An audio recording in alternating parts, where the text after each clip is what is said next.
for coming. We really do appreciate it. Me and Saba have talked about how this is a very important issue.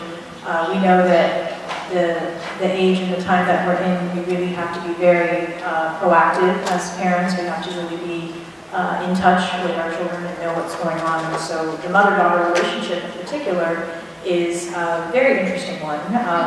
The mother-daughter bond it's created at a very young age.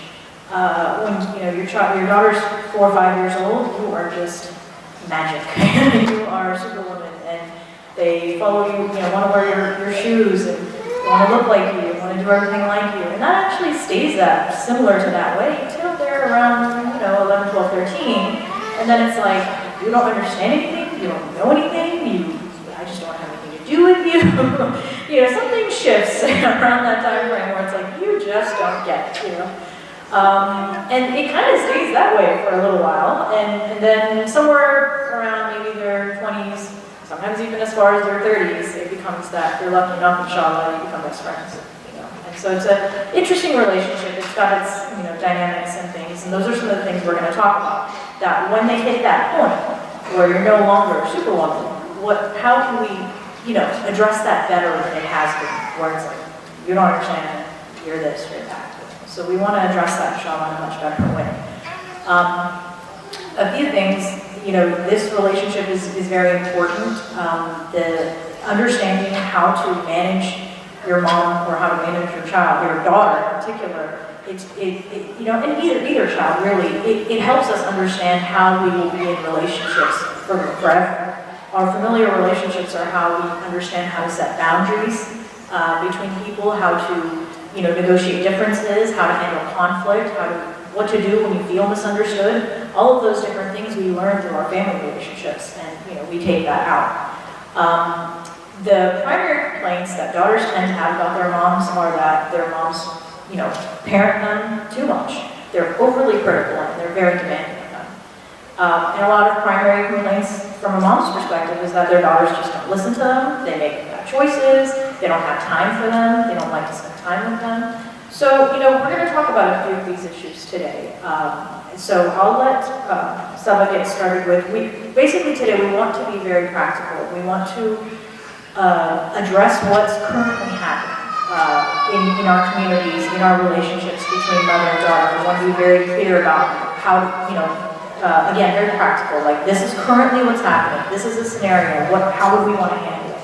So, inshallah, we'll try to make it as useful as possible. We want to provide some level of understanding between mother and between daughter, between the different generational gaps and things. Our community has a unique place because there's not just age, like a generational gap, there's a cultural gap. And the things and issues that children now face and parents now face were not around even when I was a child. And in some of those, they're very different challenges. So inshallah, we plan to address as many of those as we have time to. Okay. Assalamualaikum. Thanks for coming over here, and I hope that inshallah we all can benefit from each other, we benefit from all of you, and we all can benefit from what we have to say. Sadia pretty much said what I wanted to say, is we are living in a strange time where as parents we do feel we have parenting challenges that are unprecedented. I don't believe that our parents had to go through those issues that we are facing now, raising our children. And I also believe that our children are facing issues growing up that we didn't have to face when we were growing up. So I think the challenge is mutual. Instead of what we want to do today, inshallah, is that come up with a middle ground, a mutual agreement, something that can benefit both the parents and the daughters. This is going to be a little more towards the daughters than the sons, because in my own experience, I learned that, daughters are different than sons. And even among the daughters, each child is different from the other. So inshallah, I will highlight as many issues as I can. I will share the things that benefited me. I have 2 teenagers, I have a teenager daughter, and I have a teenage son, Allah. and I have a younger one too. We do want this to be more of a discussion, a dialogue, so we can offer as much benefit as we can offer as many solutions of the issues that we might not be able, we might have overlooked in our lecture or in our introduction. Before we open the ground for questions, what I do want to say is we have to keep in mind as parents that there is, especially those parents who are immigrant parents, and even the parents who are the first generation here growing up and have become parents, we have to understand that when we were growing up, we were still influenced by our parents' culture. And because of the lack of social media at that time, our parents' cultural influence was stronger than what we can offer our children at this time. So in our age, in this century, in our time, the cultural difference is there, and we have to understand this, and we have to recognize that West is different from the East, and East is different from the West, and the values are different. We cannot say that one is better than the other; they're just different. The other thing is the social media, the existence of social media in our times, which did not exist. When I was growing up, for instance, when I was in high school, even in college, the internet was fairly new. But now it's a life without the internet cannot be imagined, So, and believe me that it is a huge challenge, it's different, it's something that we have to understand that it can change a person's perspective, it can change the way we are parenting our children, it can change that we have to understand from our children's perspective. Just a small example of, not knowing their friends, online friends. When I was growing up, my parents knew who were my friends through the school, or because they were more in person, it was more involvement of going to their houses or they're coming to our house. But in our times, our children friends are mostly online, they're on the Facebook or through the text messages, on the phone, so it's difficult to keep a track. It's just an example. So all these things that are happening in our times is just a reinforcement of the importance of an open communication with our children. And that is what I will be addressing today, is the importance of open communication with our children, even if it requires compromising on the level of respect we receive from our children in return. I have written about it online on MuslimMatters.org. There's a whole series of articles that I wrote. What does it mean, the respect, this term, respecting the parents? Because I do believe that it differs from time to time, from culture to culture, from place to place, even from family to family. And the sooner we recognize this, the better it will be for us as parents, and the more beneficial it will be for our children as our children growing up, that respect does not necessarily mean, the same value as perhaps our parents had for us. We need to recognize and we need to understand what is best for our children. Again, an open communication is what is needed for a successful parenting. As for the teenagers, I don't know how many teenagers are here today, but how many can I have? College students or high school students? Not many, no? Well, last time when I did this workshop, I had more high school and college students than the mothers. But just briefly, I do sympathize with your situation. Believe me, I understand that you are going and you are being raised in a very difficult time.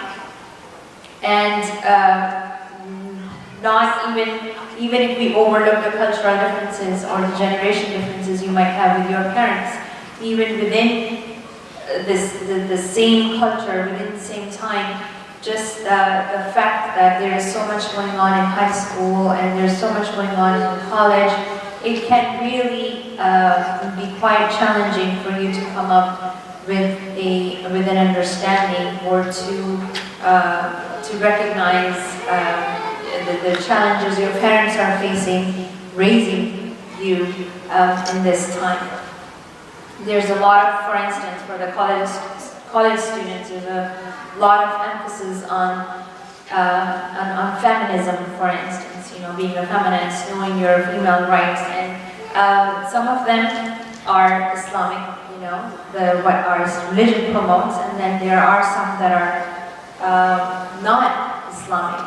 And for us to address these issues and for us to understand them is very essential. It's very important because it does affect your relationship with your mother. Believe me, and I will come and I will, during this lecture, I will give specific examples how. So and so on and so forth. I don't want to start giving examples yet, inshallah. I will let you guys ask the questions and then we can go on from there, inshallah. Before we do that, I just kind of wanted to put a few things, a few ideas out there that I think that this is where a lot of the tension may lie, or what things that may cause conflict. You know, I think sometimes as parents, and the child too, sometimes we don't have realistic expectations of each other. Okay, I feel like sometimes what I said earlier was that a lot of daughters tend to feel one of their chief complaints is they feel like their mother's overly critical or too demanding of them. And, you know, this is something that I've talked to women, you know, because I do therapy, and this is a problem women have in their 40s and their 50s, you know, that their mother, they still get so critical of them, you know, they have 7 children, and they go to their home for something, for a dinner, and their mom has like 10 things to say that you did wrong that day, you know, so this is not an issue that's just pertinent to teenagers by no stretch. This expands through the generations in that mother-daughter relationship. So one of it is that we don't have realistic expectations of each other. You know, this is a broader idea as a community, but we've really lost the idea of rahmah for each other. You know, having some compassion, some consideration, some mercy on the other person's situation and what they may be going through. So I would say that that's, specifically in this relationship, very problematic, because even as the younger person, the daughter in the relationship, we think our mothers are superwomen, you know, that they have none of their own battle scars, none of their own wounds, none of their own hurt, or their own things that they experienced in their life that were very difficult. So we may feel like, oh, they're all they do is criticize or this. It could be that they've lived a good life and they've become wiser, and now they know that certain thing is not a good idea, and they're just warning us of that. And that's where what she said, communication comes into play. You know, lacking maybe some communication skills. That's not what was said. What was said is, you do this wrong, or, you know, you're so bad at this. So that's not really what the message was. The message was, hey, I've done that. It's a terrible idea. You know, and again, it could just be in the communication. So, you know, having that rahmani, like that, just that idea that everybody's lived something, and whatever situation you're currently in is difficult. You know, so that's one thing. Of course, we talked about communication, and you know we'll get into that, of course, a little bit more. One thing is that just to remember, no one's a mind reader. Okay, you can't expect that the other person just knows what you're thinking. No, they don't know what you're thinking. They really, genuinely don't know what you're thinking. So you cannot just assume that they do and choose not to tell them, because and yet hold them accountable for how they're treating you. That's then fair. You do not, you know, allow them to express themselves, or you know, try to understand and let them, you know how you're feeling. So that's, you know, we'll talk about that a little bit further. And again, back to what I said a minute ago, you know, sometimes you have to put yourself in the other person's shoes. Okay, it's like if you took a camera and you took a snapshot of a picture. If I just took a picture of what's right in front of me, it would be me looking at a camera looking at me. Okay, if you panoramic that, right, then you see, oh, there's context to this. Oh, that's why somebody's facing a camera at me right now. So what we tend to do is we look at one thing and then we go there. We criticize, we this, we that, but we're not realizing, you know, what else is going on, what's the context around why they're behaving this way, or why they chose to talk to you this way, or, you know, et cetera, all the extra issues. So you have to be more open and try to figure out what else is going on. You have to, you know, this is this is really interesting because this is absolutely true in many relationships. You have to stay in the present, okay? We have a real bad habit of like repeating the broken record of the same argument we've had for 20 years with that person, you know? And with mother and daughters, it's absolutely the same. You know, you could have this issue with your mom since you're 12 years old, and at 25 and at 35, you're still having the same issue. So you have to stay where you are. What are we talking about? What's the miscommunication here? Stay with that. Don't bring up, you did this and this and this when you were, you know, 20, 22, 20. You know, there's no reason to laundry list all of the ways in which the other person has offended you. And we do that. We get in this habit of we bring in all the ammunition, all the things that you've done to hurt me. And again, it doesn't go anywhere. We're not resolving anything, we're not getting anywhere. We've got to stick with what is the issue at hand? What are we trying to resolve? How are we trying to better understand each other? And I talked about this earlier about setting boundaries. What does that actually mean when I say that? What that means is, you know, you have to make it clear, and this is very difficult. This goes back to your idea of respect, and that's a big one.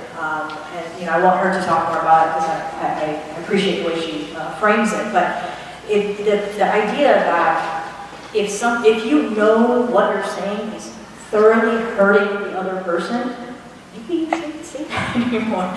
Like, maybe you should try another way to say that. And the person being hurt, it's okay to tell the other person, hey, you know what? We're at this place that this is now so negative for me that I can't handle this. And this isn't going to work too well as a teenager, but as a bit of an older person in the relationship with your mother, say maybe college age or older. I feel like with a little bit of wisdom and maturity, you can say, I can't handle this right now. This is a little too intense for me, or this isn't healthy for me, you know.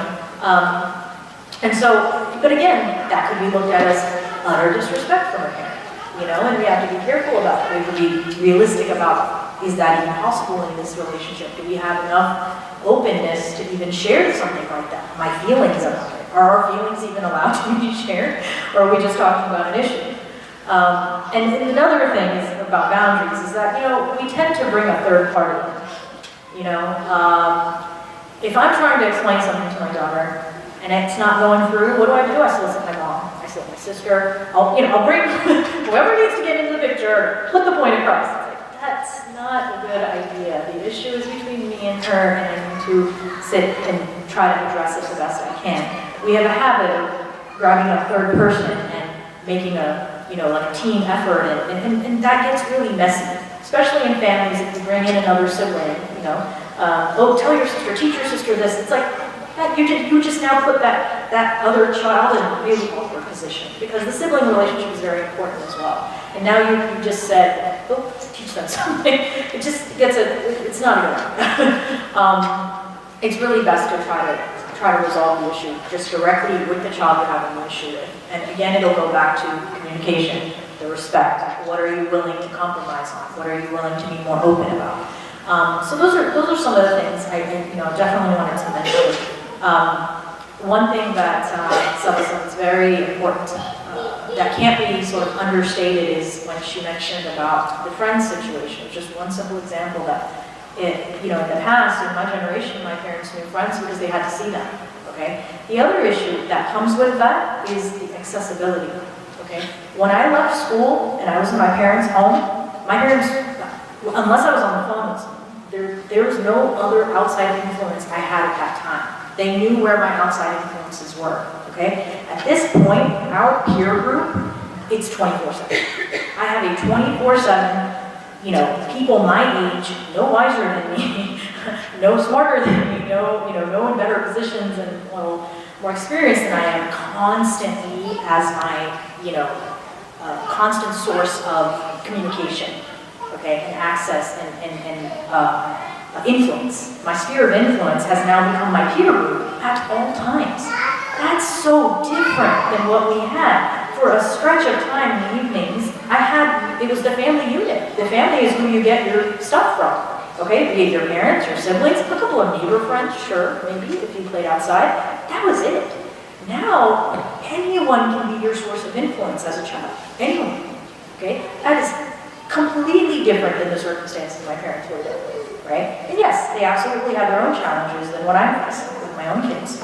Yeah, I didn't move to another country across the world, didn't speak the language, didn't have any money, really. I mean, I didn't like deal with, alhamdulillah, a lot of the challenges and the difficulties and hardships my parents' generation dealt with. But now, as Sana said, it's a whole new, unique set of challenges. They were my sphere of influence. My children's is all over the board. Even as simple as my son has a little like a DS or whatever, even that thing is connected to other little kids.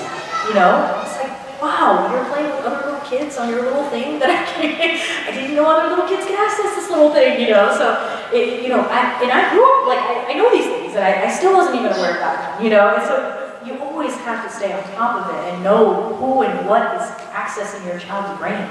Because that is the reality of it. They are accessing their brain, their heart. They're trying to, develop ideas and concepts that we have to be very careful about. So I guess we'll, continue on to see. Right. Can I? Thank you, Sonia. There are a couple of things that I'm going to mention here. I think we have two sets of parents here, one who have teenagers and one who have preteens or younger. So there are two ways I think we can lead on our talks. Obviously, the parents who already have teenagers and they're already going through challenges, my advice to them is going to be a little bit different than the parents who still have younger kids and they have not entered the challenge of raising teenagers. I can offer you some ways to avoid the problems, inshallah, in their teenage years. What helped me, I can share that with you. Like the point Sonia was talking about when you hit that sort of a disagreement stage with your teenage daughters. So for those mothers who still have younger daughters, inshallah, what benefited me from entering that age, I can share that with you, so inshallah you can avoid, there is a way to avoid, my question is, can we avoid that point? I think we can. I think we can avoid that point. But for that, we as parents would have to be open to change a little bit, change the way we view parenting, change the way we think, change the way, some of our values, and just some of the ways we grew up with. If we can make a little bit of modification in those, inshallah we can avoid a lot of things. I'm not saying that we have to compromise our position as parents. I don't believe in that. Allah has given us that status, and our job is to teach our children the values Allah has taught them. So we are not compromising anything that Islam has, the statuses that Islam has assigned. Parents have a very high position in Islam, and our children need to recognize them. But we as parents, I always say that Allah has made us the passport to their Jannah. So we can be easygoing parents, like the freeway, just no stop signs, no red lights, and facilitate it for them to get to their destiny, which is inshallah paradise. Or we can be the difficult back road type of parents where everybody's getting lost and you need GPS and all that stuff. So it's up to us what kind of parents we want to be for our children without compromising our status as parents. So yes, inshallah, we can avoid that point of conflict with our daughters. And honestly, the one and only one advice that I can give is to keep an open communication. I cannot emphasize on the importance of keeping an open communication. And open communication does not mean that you have to have a dialogue with your child every single day, like this 30-minute session with your children where you're having an open communication. No, open communication meaning you're picking them up from school, you're talking to them, and you're talking to them how did your day go, and you're asking them how was their day, or you're talking to them about, maybe something is bothering you in your mind, and you just share that with your child. It's a big thing for your child to know, oh, my mother is sharing with me something that happened to her, and I'm an important person in her life. That's why she's sharing her problem with me. It opens the door for the child to share their problems with you. And sometimes as a parent we have to break the ice. We have to take the first step. we show them how to communicate, and then they communicate back to us. We shouldn't be too pushy with them, but we should, keep talking to them about us, make them introduce yourself to your child. Tell them how you think, or tell them about your own experience of schooling, or tell them about your even challenges as a teenager yourself, or as a preteen yourself.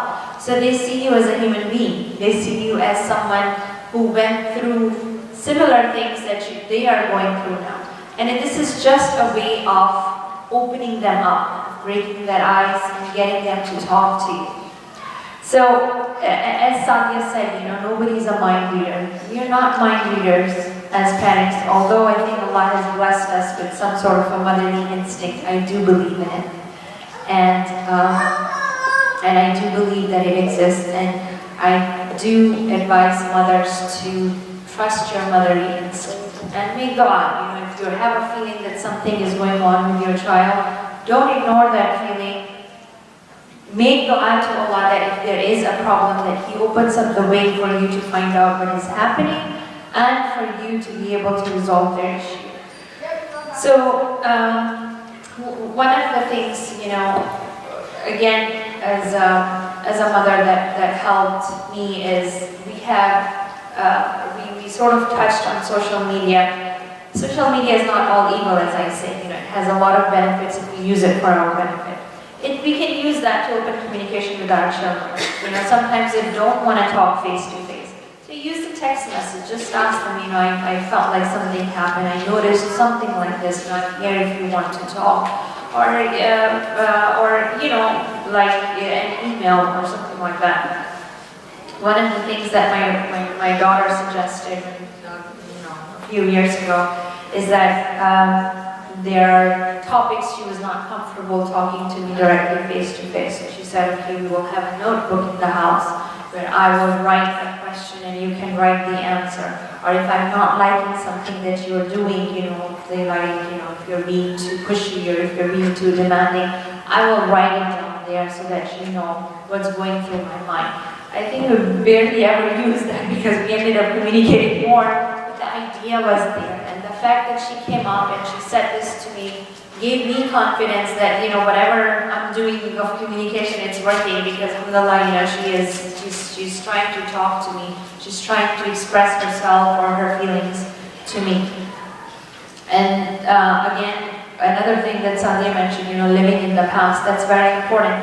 We have to understand that no matter how good we become at parenting, we are human beings and we will make mistakes. And this is something that, a couple of times I did it as well, as I'm making a confession here. I did it as well, brought up something that they did in the past. But alhamdulillah, they were able to say this to me. They she said it to me, I don't like it when you keep bringing something that happened in the past. But at that time, as a parent, our job is to understand that we, as humans, we make mistakes, we're not perfect. Being a parent does not mean perfection. Being a parent does not mean that our child cannot tell us what we are doing wrong. That does not mean disrespect. That's what I meant. We really have to reevaluate our definition of respect. If our child is coming up to us and they're telling us what we are doing wrong in a polite way, that's not disrespect. We should, in fact, encourage our children to tell us if we're doing something wrong. We should tell them we're human beings, we might make mistakes. When I do make a mistake, I want you to come and tell me. However, our job as parents is to teach them how to tell us. Because they're still growing up, they're still young, they might be rude, they might be impolite, they might use the wrong, they might select wrong terminology or wrong words. And so it's okay. Initially they might do this. Our job as parents is to be patient and is to teach them patiently how to point out our mistakes to us. It's not easy to learn, but believe me, if we change our perception of respect, then this will be a mutual benefit in future.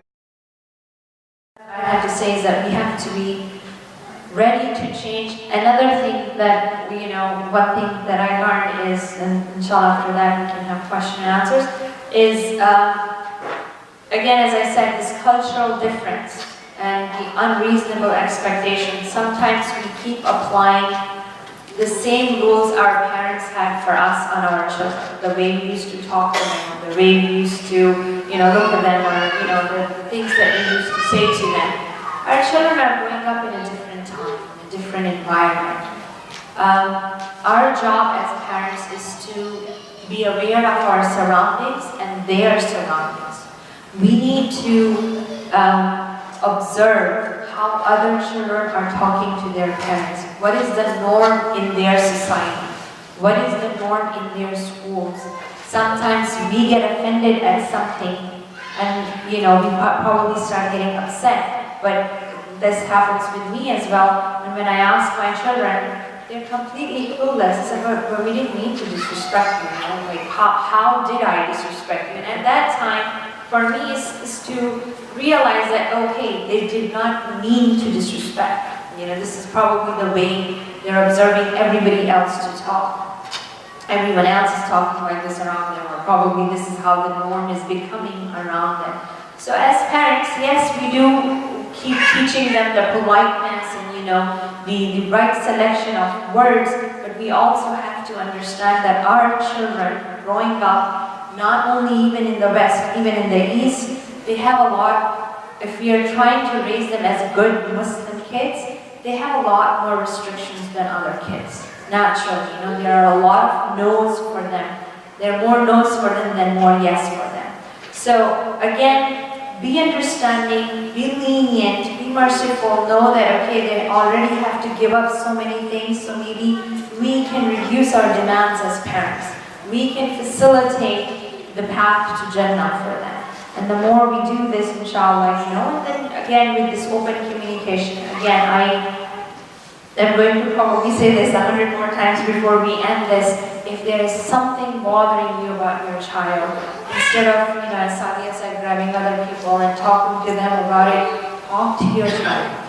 Sit down and talk to them. And sometimes I find the best time to talk to them is before they're falling asleep, like 30 minutes, and sometimes we end up talking like for an hour, hour and a half. And the kids really enjoy when their parent comes to their room and they start talking to them.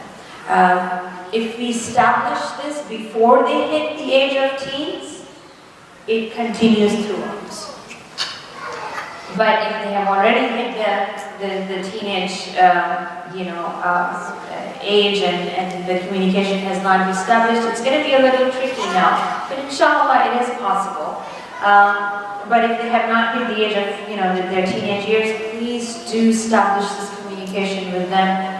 You have to give them that time, even if it's just half an hour, when you're driving back from school or you're taking them somewhere, or while they're eating, just sit down with them and start talking and start telling them about yourself. They will start telling them about you. One last thing is apologizing to your child. In some cultures, it's parents even up until now, I struggle with some of the parents to even accept the idea that a parent can apologize to their child. And, some of the parents have outright told me, I'm not going to do this. You have to give me some other solution. I will not apologize to my child. But, if you're not that type, please understand that, again, we're human beings, we make mistakes. The best thing to do is to go and to talk to your child and to apologize to them. It will not reduce your respect in your child's heart. Believe me, if anything, it will increase your respect in your child's heart. And whatever happened, whatever mistake you made, if you got upset, if you got mad, in later years of your life, they will remember your apology, they will not even remember what happened. And I can tell you from my personal experience, my father used to do this. All I remember is his apology, that nice, 5-minute talk that he had, and he said, sorry. I remember that. I don't even remember what I had done wrong or, how he had gotten upset. And I do the same thing, if I get upset,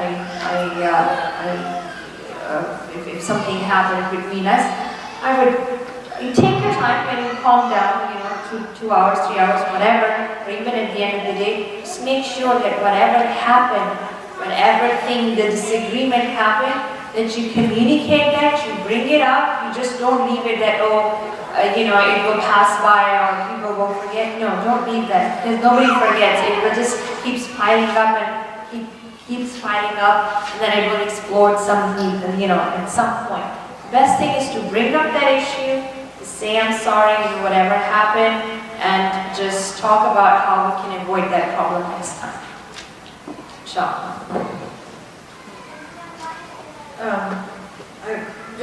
So she mentioned, and we will say this 100 times about the open communication. One thing I will say about that is you're not going to get that if it's not a safe environment, okay? We can tell you to be open, but if your kid doesn't trust your reaction, they're not going to tell you anything. So we have to be very honest about that. So I agree with her assessment exactly. If you don't have teenagers yet, this is your prime time. Like, get in there, get in there, talk to your kid, make it open, make it free. And you're absolutely right, in my personal experience as well, about right before bedtime. There's something about that relaxed time that they just want to just tell you things. Sometimes I'll put my kids to bed and I'll learn all sorts of new things. And I'm like, oh, okay, didn't know about any of that today. That's very interesting, But if, say, your kid is past that, your kid's 17 now or whatever, and I get this a lot in my office, is that, this wasn't maybe understood as well by the parent generation that they needed to do this, and, they come across some things their child is involved in they're not very happy about, and then they want me to come fix it. And it's like, well, there's a lot of issues here. So, part of which is, the child never felt safe enough to tell you that, hey, my friend is into drugs.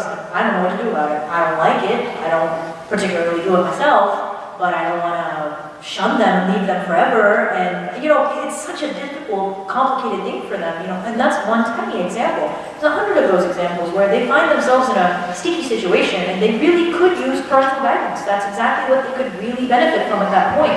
But they would never address this with their parent because they don't trust what the reaction will be. They fear the reaction will be, you'll never speak to that person again, your Facebook account gets deactivated, I'll take your cell phone for the next year.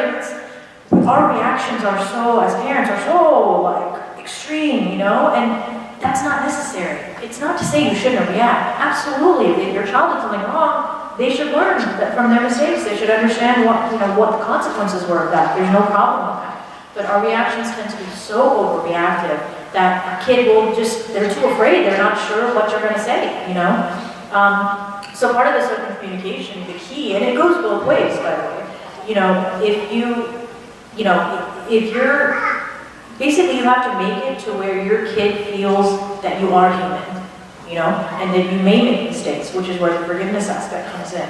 A lot of times with my kids, I won't necessarily, if it's a situation in which I need to say I'm sorry about something, it's typically my reaction, because I overreacted, and it's not that it takes away from whatever they were doing at that moment was wrong, and they do understand that. I am not saying, I'm not, sort of softballing you and apologizing for that, oh, you didn't know, you still shouldn't have done this, but Mama said too much, and I didn't mean to hurt you if I said something too much, maybe I got too angry at you, whatever the situation was. So sometimes you have to just separate that. You're not apologizing in terms of what they did was okay or acceptable. It may not have been okay or acceptable, but your, say, reaction or something happened at that time frame where you may have overstepped or hurt them too much, then it is okay to go back and apologize. And what that one thing will do is create that safe space to facilitate open communication. That one act alone, you're absolutely right, because I have the exact same experience. One thing I remember distinctly about my father is he would always apologize. If he overstepped or yelled too loud or did something he wasn't supposed to do, always came and apologized. Or he would be afraid if he even scared us, not even meaning to or whatever. He would just come and check. I don't know, did I say too much? I'm really sorry. And, it's something that's really stuck with me that I can really appreciate about him. That you're a forgiving person. You're a person that has a place in, basically it made me as a child feel I have a place in their heart. I have a place that if they hurt me, that it affects them in a way that they want to fix it. you know? So if you're able to create a safe space like that, then I'm more willing to tell you something that's not great, you know, that I'm not proud of maybe, or I need help with. So, you know, again, that piece is very, very important, of creating that safe, emotionally safe space where your child will want to tell you things. The only way they're going to do that is if they can trust your reaction. They can trust that your reaction is not going to be overblown. Not to say you won't get angry, but you'll try to be helpful. Instead of just in a punishing, sort of consequential way, you'll be helpful, you'll guide. Essentially, that's our job as parents, we're guides. You know, that's the amana gave us. We are supposed to help them get through this world. We're supposed to help them get through it till they're adults themselves, right? So if we're not able to allow them to tell us what their issues are, how are we going to guide them? What are we guiding them towards? So I think with that, we want to just kind of see if there's more. Sure. One example. Yeah, examples are great. I think Yeah, examples just are great. because, you know, that's how we had planned it, is, you know, just sort of overlapping and giving examples from our own lives, just so that, you know, we just want to offer to the community what benefited us. Inshallah, just, you know, from this example, Sadia brought up a very good point that they will not trust you if they don't have a safe environment. And just to give an example, you know, I had an understanding with my children that if they come and make the confession, then there will be no consequences, or bare minimum consequences. But if I find out myself, then I can't guarantee. That's what I had told her. So my daughter always, she uses that on me. She's like, I did something, I'm going to tell you, but you cannot get mad. And I have to keep, you know, I have to give her that secure environment. Yes, okay, I will not get mad. And the idea is not that, you know, we have to always discipline them. We have to understand we're not raising angels. They will make mistakes. They will have, you know, their ups and downs. They will slip. What we have to do is, you know, they will slip. We have to help them get up. We have to help them get up. We have to, you know, they're human beings. We cannot make them perfect. We can make them closer to perfection, but we have to understand they're human beings. We make mistakes. They will make mistakes too. But we have to be there when they make a mistake, and we have to keep our relationship as such that when they make a mistake, they come back to us. You know? And if they develop this relationship where, let's say, their transgression was against Allah Azza wa Jalla, and they are repenting to Him, you have to step back. You have to let them build that relationship with Allah. And if they do build, and may Allah make all our children among those who do build that relationship with Allah subhanahu wa ta'ala, then we just have to step back and thank Allah and make dua for their protection, and make dua that Allah, that their relationship with Allah continues to be stronger and stronger and stronger. But that safe environment is very important. Another thing that happened with my son is something was happening at his school. One of the class fellows was being discussed with Sadia later on. One of the class fellows was going through some really serious psychological problem that particular person was actually hitting themselves, and my son came and shared it with me. So I had to, you know, it was really difficult not to overreact. It was really difficult. You need to stay away from this person. You cannot talk to that person anymore. You know, take them out from your Gmail or whatever. But it was very hard. I'm not saying it was easy, but you know, to go through step by step with them. And what was important at that time is for my son to keep communicating with me what is happening, and then give him that safe environment. And then sometimes just ask him, okay, you know, what do you think will be the right way of you know, helping them, or you know, what can we do, or how can we go through this with, you know, as a mother. I told him, I said, I'm your mom and I'm worried about you. So tell me, how can I be content that you will not be getting affected by this? And Sadia is a therapist. That's her specialty. There were times where I did not know what to do. As a mother, you know, unfortunately, parenting does not come with a manual. You know, you have to learn things on your own. So we have to understand that as parents, we don't have solution for every problem. And that's what, alhamdulillah, you know, we have some therapists and, you know, family therapists, and there is nothing wrong in talking to them. It does not take away from our parenting skills. I texted Sonia and, I told her everything and I said, I'm going through this thing. How can I make sure that my son is not getting affected? So alhamdulillah, we have specialists in our community and we should benefit from them as much as we can. I think we should open round because it's almost 8 o'clock. If you guys have questions, please feel free to ask. Assalamu alaikum. You guys made so many good points. I'm conflicted because I have a question for the little ones, but then there's one for the big ones too. So That's I don't cool. know which one to go with. That's All cool. right. So I don't have teenagers, but I know the situation. You talked about communication, establishing trust in a safe place. This is one scenario that I've heard from a parent who does have teenagers. The daughter comes to you and says, my friend is doing something that I think is inappropriate. It's something to do with online and talking to someone who is much older. Your daughter says, I'm really worried about her. You're friends with the other mother. You know that mother and you know that girl, but at what point do you make a decision to betray your daughter's trust? Because this is something that could potentially harm this young girl, speaking to an older person online or something like that. And what are the consequences? So how do you balance the safety of that other child that you know, breaking your daughter's trust and telling something that she told you? I mean, how do you repair that? So that's my question for the older kids, and then I'll ask you about the little ones after you answer. Do you want the little kid question?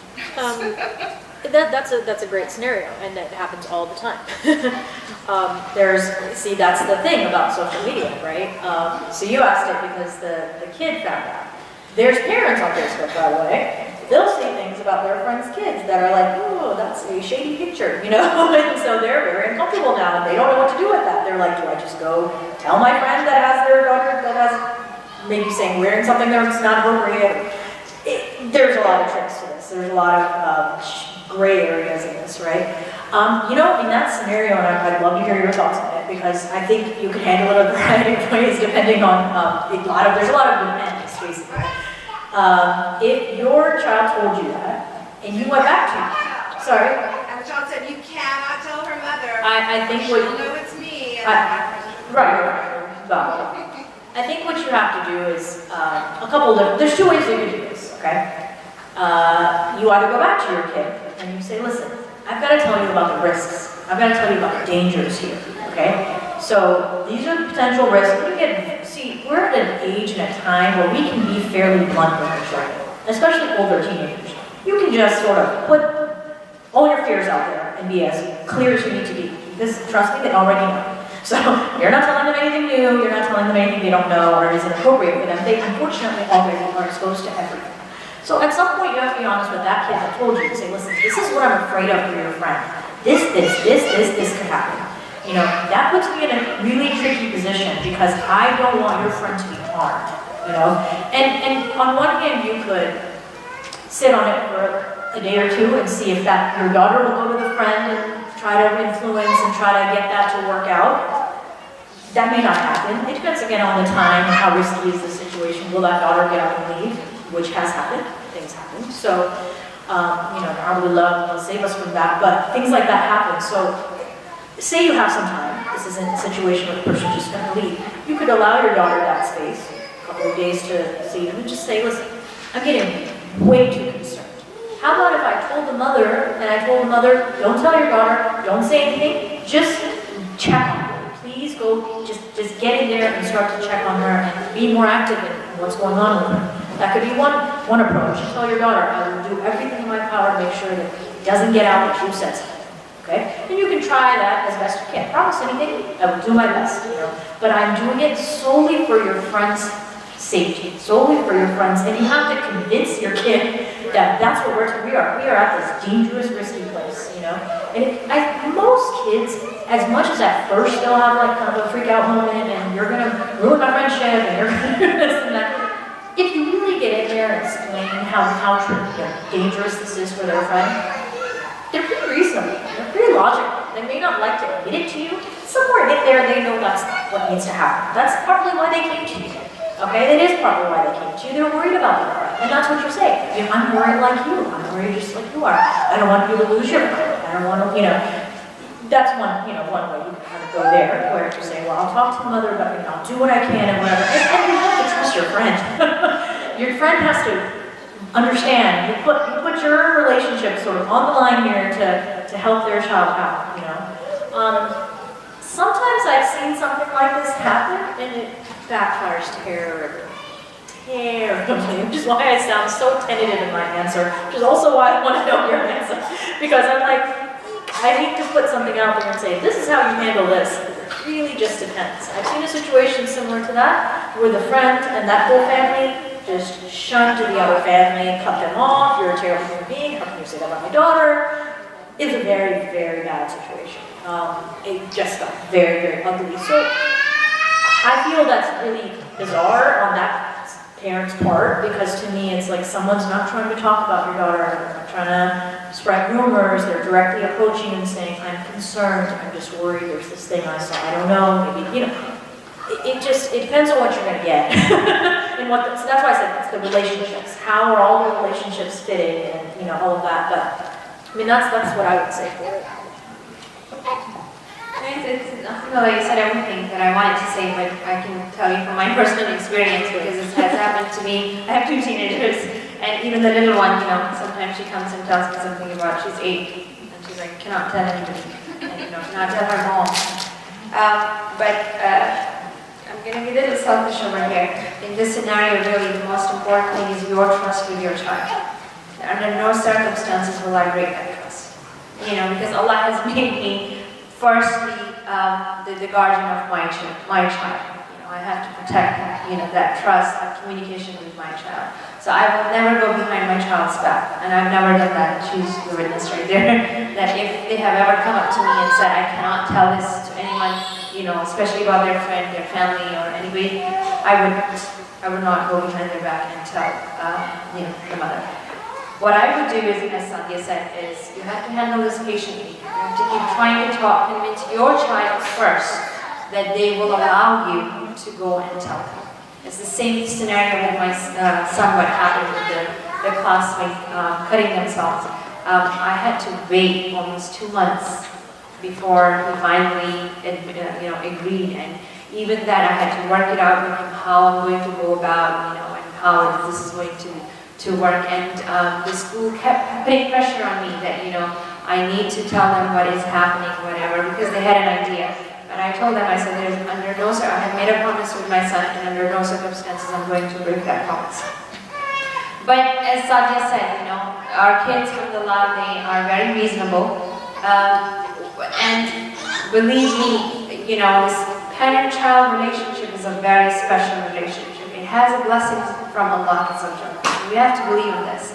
And Allah has given us this power of sort of the convincing power to our child. There is a natural love that we can use for their benefit, for the right things that need to be done. There's a natural trust, you know.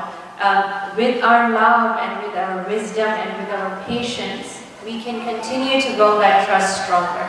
If we try to convince them, as Sandhya said, you know, try to give them different scenarios.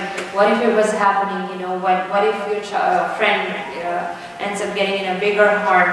Or you can give them example of one of their siblings. Like, you know, my daughter, she was really very protective of her younger sister, inshallah. So a lot of times it's easier to see in the picture that what if this was happening with your younger sister? You know, wouldn't you want her friend to come and tell us this is happening with your sister? So, you know, but you have to be patient, you have to give them time. And you have to be wise so as you don't become annoying to them, that, you know, they would say, oh mom, I wish I hadn't told you this, you know, now you're going to talk about it every single day. No, we're not talking about it every single day, there's no way. You have to find, you know, this is, as we say, you know, another name of parenting is patience. So, you know, you have to be patient, you have to be wise. And it hasn't happened so far in my experience where I was not able to convince my child to let them go and tell them, but it had to be done wisely and patiently. However, what happened is, how did the other parent take what I sincerely made the effort of trying to tell them? So it was a learning experience for me and also a learning experience for my child. Because I had done that with their permission, instead of getting upset, they actually sympathized with my position. So it kind of like gave us something to talk about and to, you know, like how to be careful. Kind of put us both in the same boat. So it was, you know, a good thing for our parenting. And alhamdulillah, like, we had the right intention. So Allah subhanahu wa ta'ala protects you also. It did not harm my relationship with my child. However, the other family was completely, like, they were completely offended, and that how could you even say this thing about my child, and look at your own daughter, and blah blah blah. I mean, you do your job as a sincere Muslim or Muslim sister to somebody else, and after that you just leave it upon Allah. Especially if you had this, it hurts when you have the sincere intentions and you want to do the right thing. But then there were also times where the parents were really appreciative, and they actually started calling later on, trying to find out, okay, what is happening with my child, and so it's you have to be ready for both reactions. So that's all I have to say. So can I ask a little bit of questions before? Sure. Okay. So I have little ones under the age of 10. So some studies show that a girl's self-esteem is reached at the age of 9. One of the biggest problems in the United States with young women and the bad decisions they make is lack of self-esteem in those teen years. So, as Muslims, we have the challenge of not only establishing self-esteem within our young daughters, but then how do you do it when the job comes in, when they're already so different from the mainstream? How can you work on their self-esteem for their young ones as Muslims with a Muslim identity? Okay, that was your question, James. I didn't call you all the questions. Get I mean, certain studies, when they'll say something's capped at the age of 5, something's capped at the age of 7, something's capped at, they're studies, they're not infallible, so I agree to a large extent in terms of that self-esteem at the younger ages is paramount. I think that is the one major thing that we need to be doing as parents, other than obviously the love of Allah, the love of the Prophet. Outside of that, it is self-esteem. That's it. It's confidence, it's self-esteem, because that will translate into everything. It will translate into every single thing in their lives, basically. Because an insecure person, an unconfident person, the issues that come with that are endless, literally endless. So. I feel like, okay, where do I start this? Self-esteem comes from a lot of things we've been talking about, okay? If you are in a safe relationship with your parents, which means that when I make mistakes, you don't just cut me off and I'm a terrible human being and you're the worst, why would you, if you come from an environment where you were made to feel terrible, guilty, you're not a good child, that you're not a good Muslim, that you're not a good person, when you are made to feel that way, you lose lots of self-esteem, you lose lots of confidence, okay? So part of the relationship we were just talking about naturally builds confidence and naturally builds self-esteem, because the child feels like, oh, I made a mistake, but my parent didn't throw me out, not literally, but made me feel so bad about myself, right? So part of that is building self-esteem. Part of it is everything the way you do in your home. If you elevate the status of Allah in your home, your child will understand that everything around them, every way that they choose to practice deen, every way they choose to do everything, if it revolves around praising Allah and being a good Muslim and all of that, they don't doubt it. Even with the environment we're in, even in the society that we're in, even with everything, if you come in not feeling different, you don't feel different. You know what I mean? So some of our households are so cultural that then the child does feel different out. They're done so differently than common culture, I guess, or popular culture, that it does feel like they are so different. But if things in the home are a bit balanced, where there's a little bit of the, whatever culture, their home culture, and a little bit of this culture, and whatever those things may be, and everybody has their own limits of what they want to let enter into their home cultural custom-wise. But if there's certain things that, the child does feel as a fabric of the society, and they'll see that again from their parents. This also comes from their parents. If you're the type of parent that engages in the community, in any respect, doesn't mean you have to work, just engages in being part of the community, and much to date with other people, just engages as part of the fabric of the society, you never feel that you're not part of the society. Alhamdulillah, that's always been my experience. I've never felt different. I've never felt like not part of whatever. When I started wearing hijab in a very, very, very predominantly white school, that was different. Yes, that was different. But even that, I had built such strong bonds with my Christian friends question for a second. I had more Christian friends the day I went to job come up to me and say, I'm so proud of you. I knew this is what you wanted. You know? So alhamdulillah, and again, I grew up in a pre-9/11 world. Very different world. So that example can't be used exactly the same. So I do understand that, and I'm very aware of that. I'd say post that, we do have a challenge because the school systems felt differently, things were taught differently after that period of time. The whole geopolitical environment is very different that our kids are being raised in than I was raised in, and we have to be very conscious of that, okay? So yes, there will be that, but again, if some of these home things are aligned, the safety of the parental relationship, the true reliance on Allah in the home, of elevating, of praising, of that concept being the main thing. A lot of being willing to show love to your child. You know how I have so many clients that have told me that I don't have my parents. I don't have my parents. They just would look at me strange. I'm not your parents. Like, parents are dysfunctional. They never like they're very serious, and they don't remember the last time. You know, thinking that's really sad. You know, it really hurts me when I hear things like that because there is something to that bond. There's a natural love that some of us spoke about that we have to show the child. We have to show them we actually feel these feelings. We don't need to create that distance. We don't need that separation. That causes a lack of self-esteem.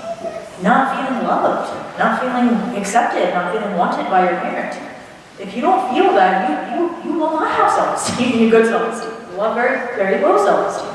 So being loving towards our children, having that compassion back to the rahmah in the home, you know, all of these different things will contribute to it.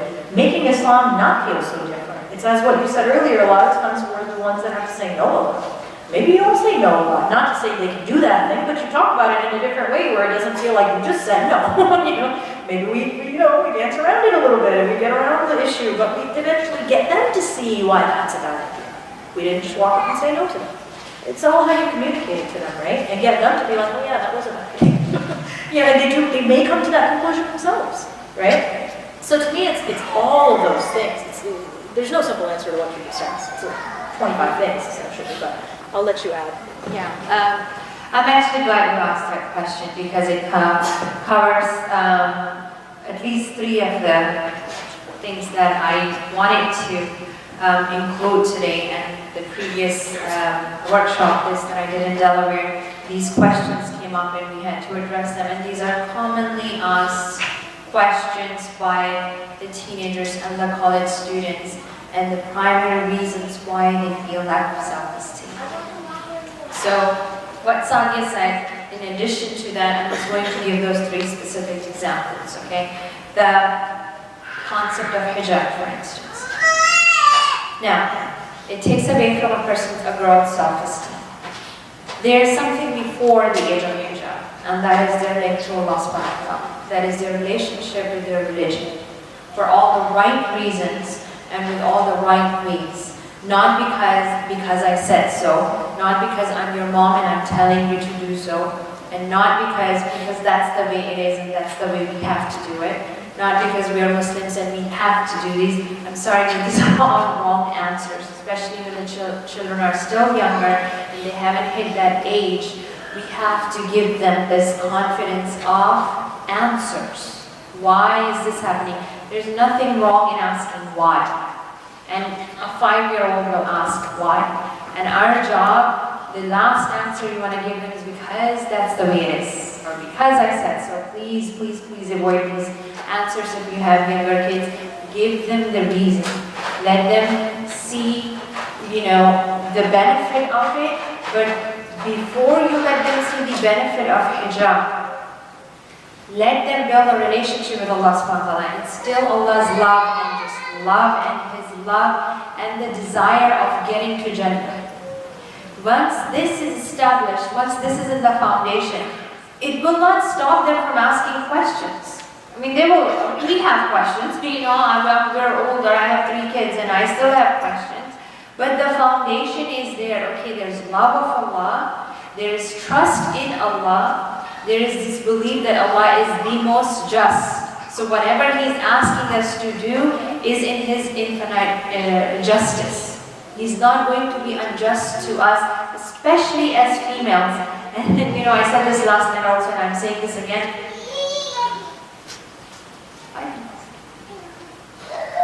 10 minutes on the box.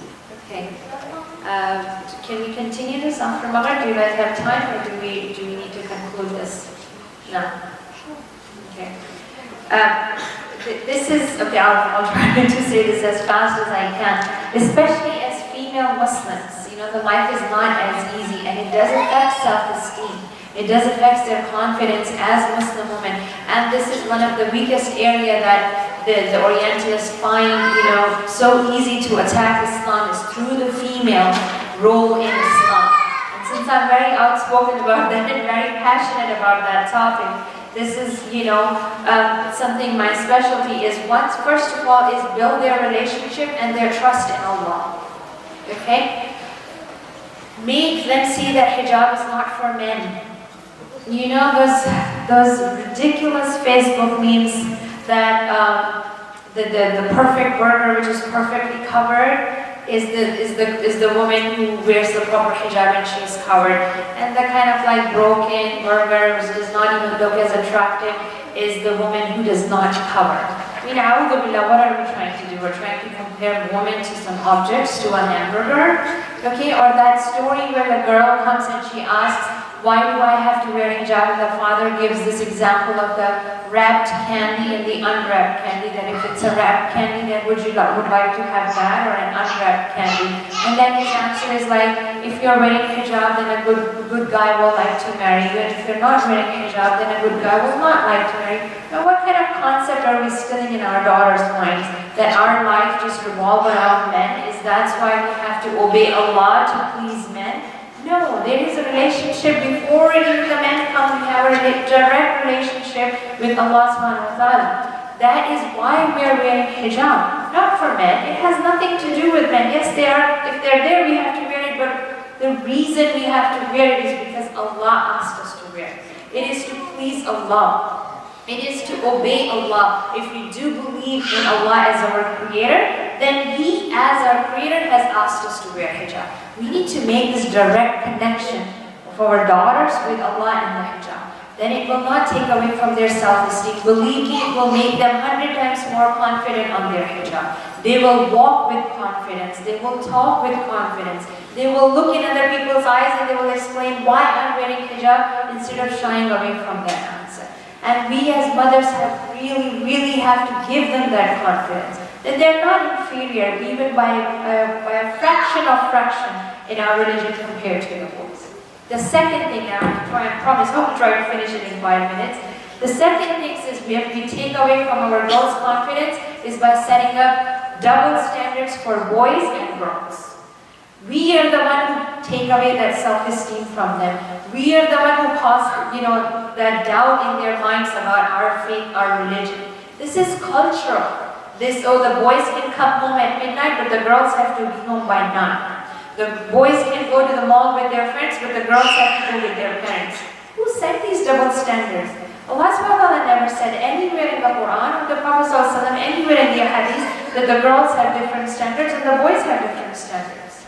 If we can trust our boys with their friends, why can't we trust our daughters with their friends?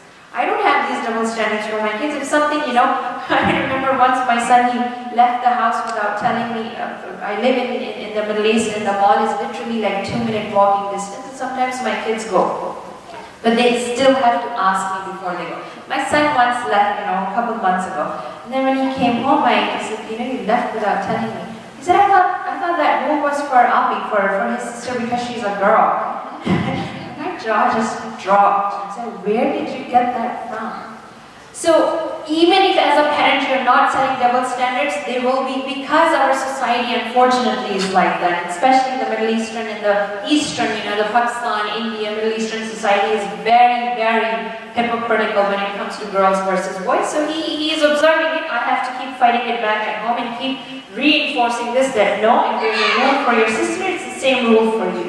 So we have to break away from these cultural concepts. Something is not allowed for the boy, it's not allowed for the girl. If it's allowed for the girl, it's allowed for the boy.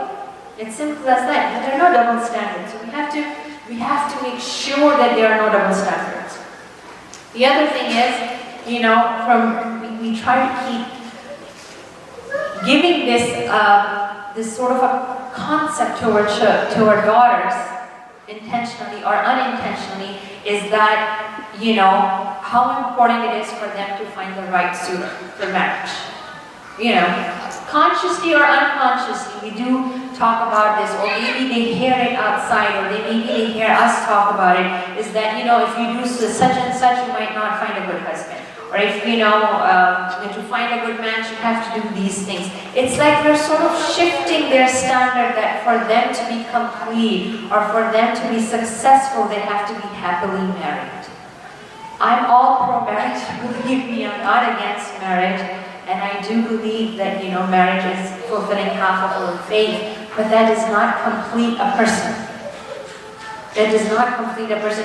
We need to instill this confidence in our daughters that even if they don't get married, they're complete, they're successful, and they're good daughters, and they can become good Muslims even without the marriage. Because there's so many girls who don't get married, you know, there are more females than males in our world, and there's so many females who don't get married. Does that mean that they're not successful? Does that mean that they have something lacking in them? No, we have to, and again, as Sadia said, give them so much love and confidence that they don't look around anywhere else for completion or for self-esteem or for that confidence. So it primarily comes from the parents. Yeah, and it's not a Muslim problem, I think it's a world problem. So this is the world we live in, no matter what part of the world you are in, whether west, east, you know, south, north, wherever you are, this, the emphasis on the beauty and the superficial beauty, especially with all the technical stuff, photoshopping and everything, you know, it's becoming a big problem. One of the things that I do is, you know, send my daughters those videos. There are campaigns, you know, people who are showing what the real person is and how after all the makeup and airbrushing and everything, what they become. So it's something that, you know, something you can keep sending them or keep showing them, or as Sadia said, you know, that you instill that confidence in them that they just know they're beautiful. So I guess that's what we can do right now. Just make dua, you know. As a parent, it always comes down to making dua. That's the biggest weapon we use them, biggest protection we use for them is, you know, we keep making dua for them. Inshallah. All right, so this question is basically about parenting and, you know, that the parents is practicing Muslim even though they're born and raised in America. They want their children to be practicing Muslims, to pray, wear hijab, not listen to music, go to Islamic school, but then children do not want that as a goal. So how do you come to a happy medium without sacrificing the religion? Children feel overburdened or might turn the other way, etc. Many children in Islamic schools feel they don't want to be there, but parents strongly feel they have to. How do you deal with this situation as a teacher and as a parent? Well, can I? Mm-hmm. Okay.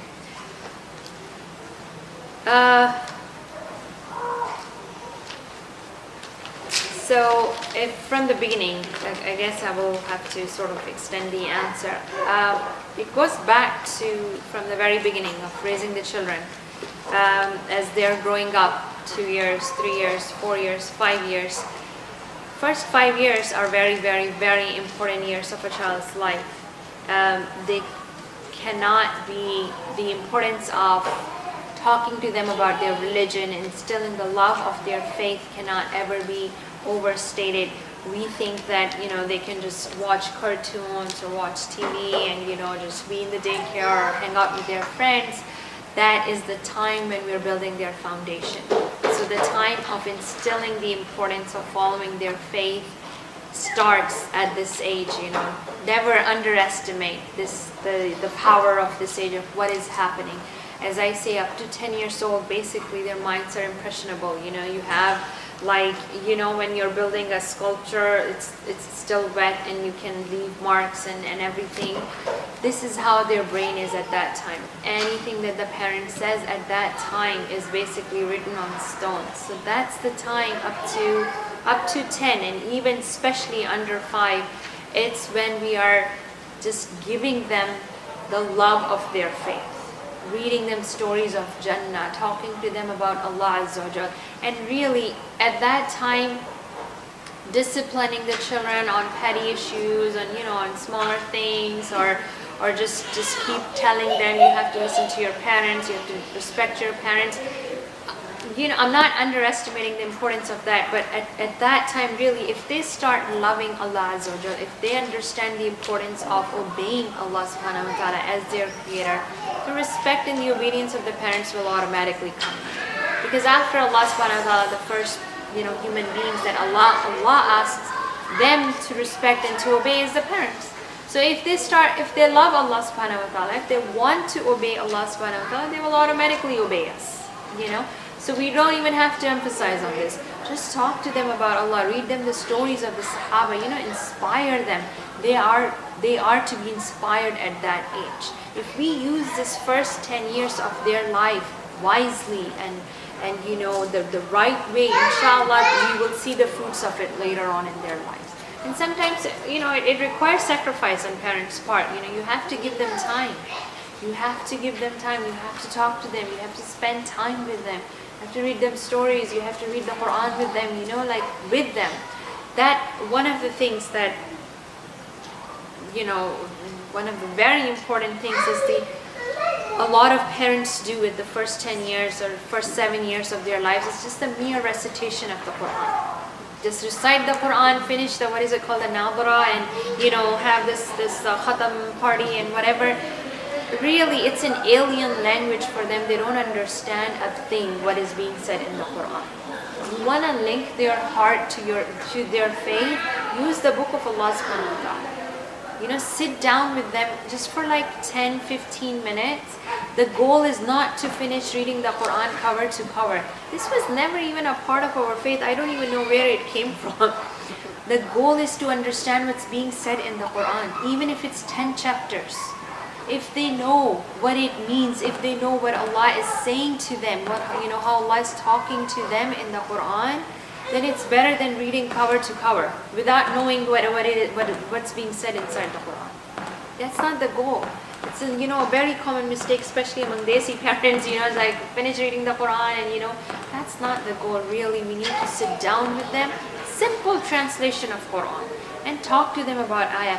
This really instills love of their faith in their hearts. I can tell you by experience. This is what I did. I used to sit down with my kids. They used to read the Quran. I used to explain them the meaning. Sometimes we would open up the tafsir together. It's like that, they are understanding their faith. They're understanding their religion. And don't underestimate their brain power. Don't think that they're 5 or 6 or 7 so they don't understand. Oh, they do understand. They understand it very well.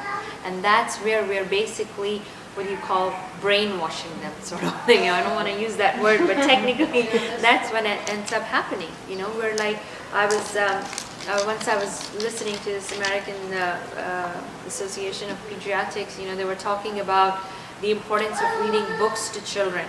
And they were talking about the power of imagination of young children. Under 5 years of age, this is what they're talking about. And they're saying if you read them the book about space, for instance, they have a whole imaginary world, space world in their mind. That's how the children can imagine. Or if you talk to them about the dinosaur age, they actually imagine that, they have like a whole imagination of that. So if you talk to them about Jannah, they will have that imagination in their mind. They would want to go to Jannah. They would want to be in the place where everything is so perfect and, so happy and everything. And if that desire comes to them at that age, it will only flourish, inshallah, as they grow older. And this is all basically you're laying the foundation at that age. Okay? Then, yes, another thing that we have to do at that time, and this is I'm all talking about under the age of 10 or 12, still less than preteen, under preteen age, preteen age. Give them room to make mistakes. I keep reminding parents, we're not raising angels. Give them room to make mistakes. Yes, I don't believe music to be halal, for instance. And I don't promote music, but at the same time, this is something that I learned over the experience. I also used to be very hardcore and very strict on this, but alhamdulillah, alhamdulillah that Allah subhanahu wa ta'ala opened my heart and my mind to this thing that no, I have to give them room to make mistakes, Okay, sometimes I would tell them not to listen, but at the other times I have to just sort of hold myself back. Just let them be. It's not because I have to judge what's more important, what's less important. Sometimes we emphasize on less important issues and we don't realize we're losing our kids on more important issues. If they love Allah subhanahu wa ta'ala, if they believe in Him as their creator, that's the most important thing. They have to believe in Him as in His justice. They have to believe in Him as being the most just. These are the concepts that we need to instill in our kids. This will help us with the bigger issues later on in their lives. These minor things, even Allah subhanahu wa ta'ala says, I'm not underestimating the significance of minor sins, but Allah subhanahu wa ta'ala says, that our good deeds will automatically erase all our minor sins, our minor mistakes. We are having issues, our youth questioning the validity of our faith. They're questioning how Islam is the true religion. We are losing our youth to atheism, So we have to see what, is our approach wiser approach? Are we being wise? Are we taking the right approach? Are we emphasizing on minor issues while we're sacrificing the major issues? No, we have to make them understand why they're Muslims. We have to make them love their faith. We have to make them love Allah. And then they pray 5 times and, fast and the zakah. These 5 pillars are the most important things. Everything else is after that. And, when we start emphasizing on these smaller things so much so that, they have to go to Islamic schools, they have to quit listening to music, and they're not even praying 5 times. I mean, come on, I would rather have them go to a public school, or even if they're listening to music, but they're very, very, very regular with their 5 daily prayers. That's more important. So we also have to see, are we taking the right approach with them or not? Sometimes, in a situation like this, Allah knows best, if they don't want to go to Islamic school, talk to them. Ask them why they don't want to go to school. Maybe they do have valid reasons for not going to Islamic schools. So Islamic schools are not perfect. Maybe they're having a worse influence in an Islamic school and they think they can do better in a non-Islamic school. We moved to Middle East 5 years ago thinking it's a better environment for our children. To be honest, I regretted moving over there because my children had, and they even themselves say this. They said, we feel less spiritual over there, and every time, we come here every summer, and they tell me, they said, no, we feel better Muslims being over here. So sometimes what we think is making them better is actually not making them better. Again, talk to them and ask them. Maybe they have valid reasons for their objections. And, again, they don't have those goals. Every person who's going to enter Jannah is not going to be a Hafiz. There are people who are better Muslims than Huffaz.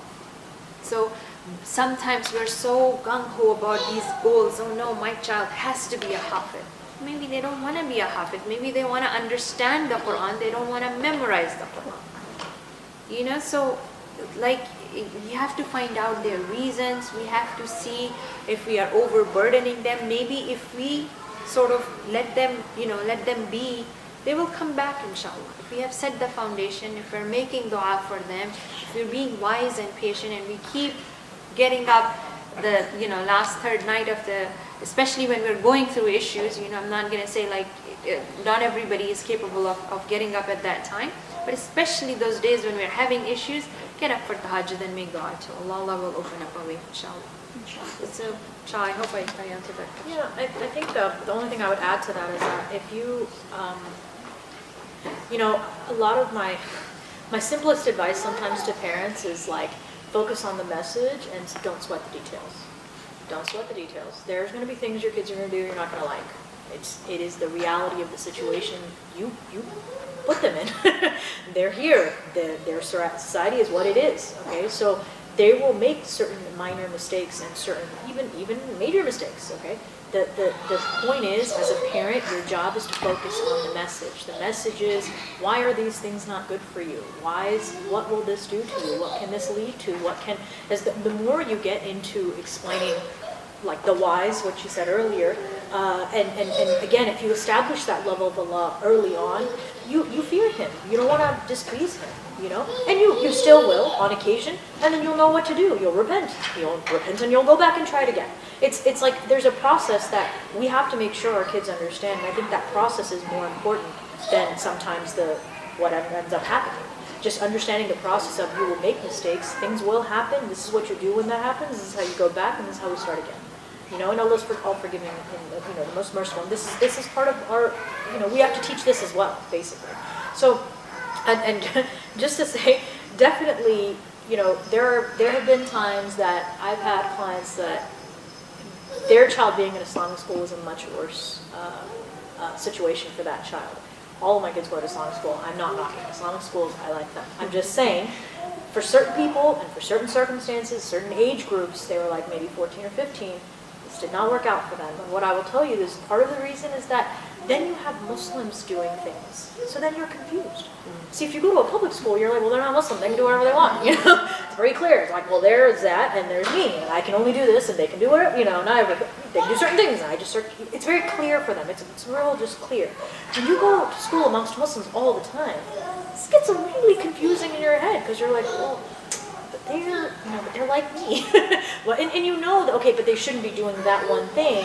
But maybe their parent is okay with this certain things. I mean, it gets really tricky. You know, it gets really confusing. So, you know, again, by no stretch am I knocking Islamic schools. I like them a lot. I just know that be really aware of your child. Like, get to know your child. Get to know them. Know what they're like. What works for them. Maybe that environment turns them away from Islam, as opposed to public school, which would turn them to Islam. I mean, you just never know how that's going to all shake out. You know, so. I mean, the best you can do is get to know them, understand why, what works for them, what's better for them. And you know, again, dua, you know, like there's just no one way to underestimate that. You know, at the end of the day, you know, my mom would always say this thing to me in Urdu, for anyone that speaks Urdu in here, she would say, Bache Allah khatir. Like, essentially at the end of the day, you know, God guides our children. You know, we do our best. But, you know, it's in His will. And so we do our best, we guide, do our best, and then at the end of the day, we leave it to Allah, and we beg Him to protect them, and save them, and help them, and guide them. So, you know, that can never be underestimated. So. You know, one of the examples, you know, it's that I basically learned in my own experience. I was counseling the sister, and she had actually a college student daughter, and the mother became religious afterwards, after her daughter was older, past teenage years. And then she just wanted her whole family to change, like, you know, overnight, just catch up with her, and just miraculously everybody starts becoming more and more religious. And I kept telling her, I was like, you need to slow down, you really need to slow down, because she would, you know, always leave lectures on in the house, and the children were getting really irritated. Like her daughter is really close to me, and she would come every Friday afternoon. She would come and spend that afternoon with me, because my husband was doing his MBA, so Friday, Saturday, Sunday he wouldn't be home. So her daughter would just come to me, and she would say, you know, I hate those lectures. I don't even want to hear the speaker's name anymore. And so, you know, sometimes parents' lack of wisdom and their patience sort of causes this repulsion in the child's heart, against the religion. And I can understand that. I mean, you're trying to force it down overnight on somebody. People are going to rebel. This is not how Islam came down, you know. Allah subhanahu wa ta'ala sent it gradually and slowly on people. And it's out of His mercy. And even the Prophet sallallahu alaihi wasallam, he was merciful to people. He gave them time, he was patient with them. These were his virtues, you know. He was merciful, he was patient, he was understanding. If we really want to follow the sunnah, if we really want to follow our faith, this is how we are. I mean, the prayer is the most important thing in our faith after acknowledging Allah subhanahu wa ta'ala as our creator, right? And the first time Allah subhanahu wa ta'ala gives 7 years just to play. 7 years, you're just playing. You don't even have to pray nothing, you know. 7 years, you're just playing. And then, you know, Allah subhanahu wa ta'ala says to start telling them about the prayer. For 3 years, we cannot get mad at them for that. 3 years is a very long time. We can't get mad at them for that. And here parents change, they start becoming more religious, and the next day they start getting mad at their children. This is not our faith. This is not how Islam wants us to train, to call people to Islam. This is only going to make them go away from us. And so this mother, she started focusing on smaller issues, and I really struggled with her because her daughter, she's really, really nice girl, mashallah, Well, of course guidance is from Allah subhanahu wa ta'ala, but the wisdom of the parents plays a major role. She wanted to go to movies with her friends who were all girls, and the mother had a huge issue, such a huge issue. I would tell her, I'm not judging her, but look at her. She's still struggling with her 5 daily prayers. She doesn't wear hijab, she's outside and she's going with girls to watch a movie. Just let her be. Sometimes you have to allow things you don't like, but you let it happen.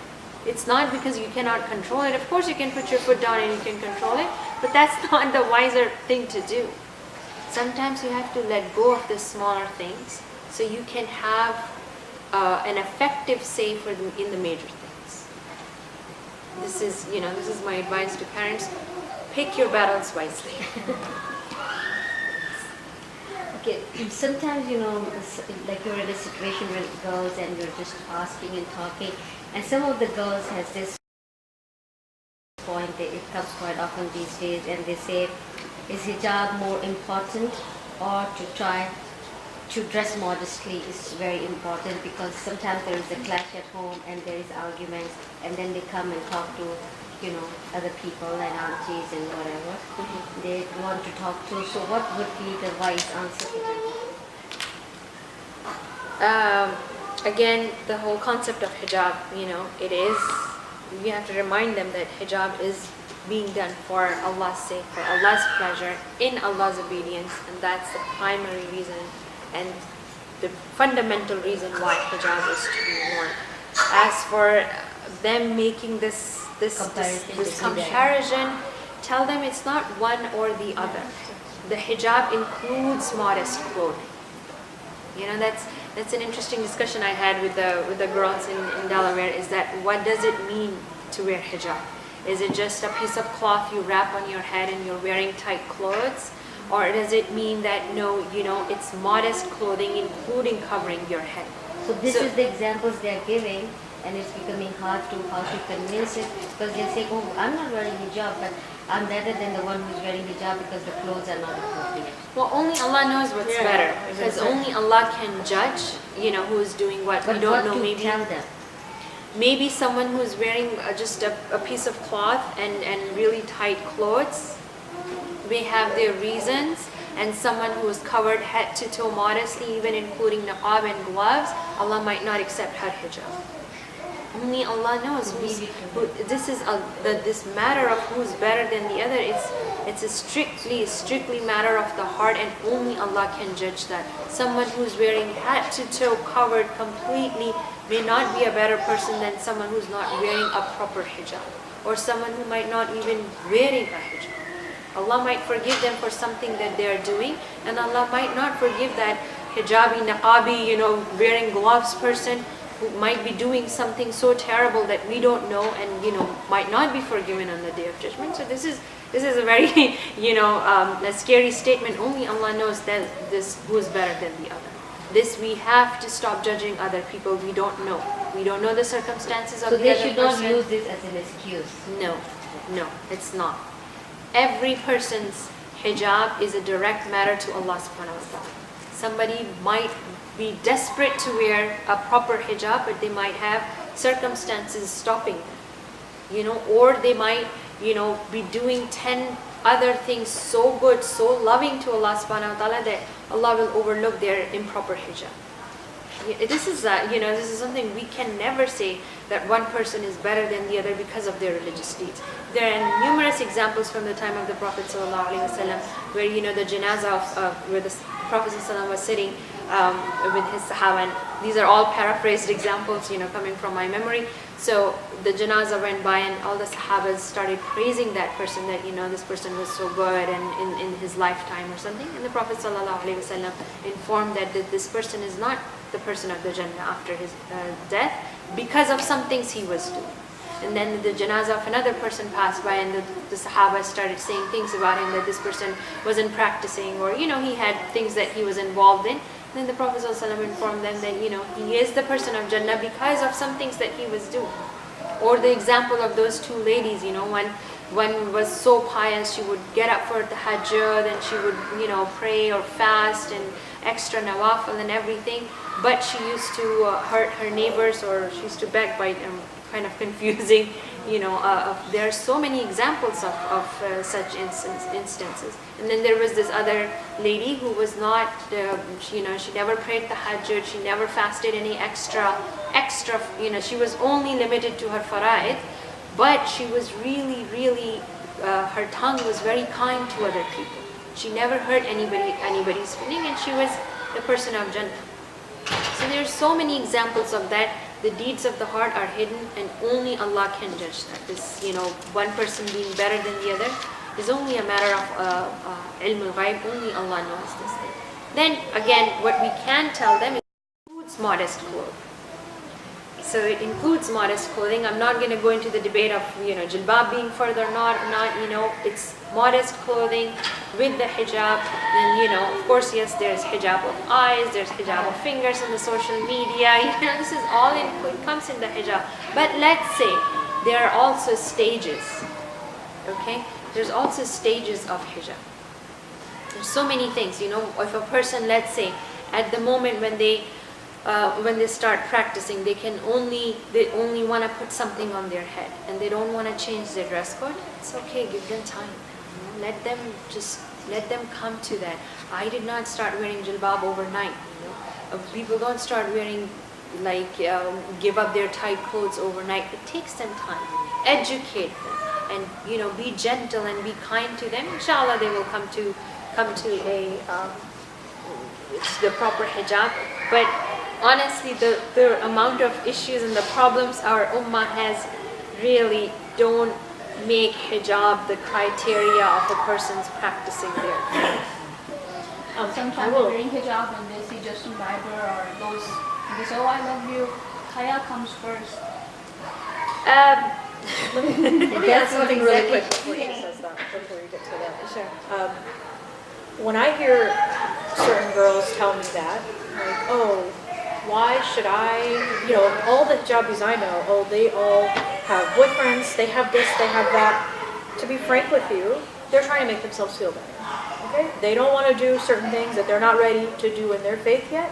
And what they'll do is they'll look at somebody else and say, see, if I were doing that, I would be like that. No, you wouldn't. Don't do those things, So I usually call teenagers out on this because this is what they'll try to do. Oh, well, she thinks she's better because, no, look, you have to do what Allah's asking of you to do. Okay? It's totally irrespective and totally regardless of what is happening with those other girls.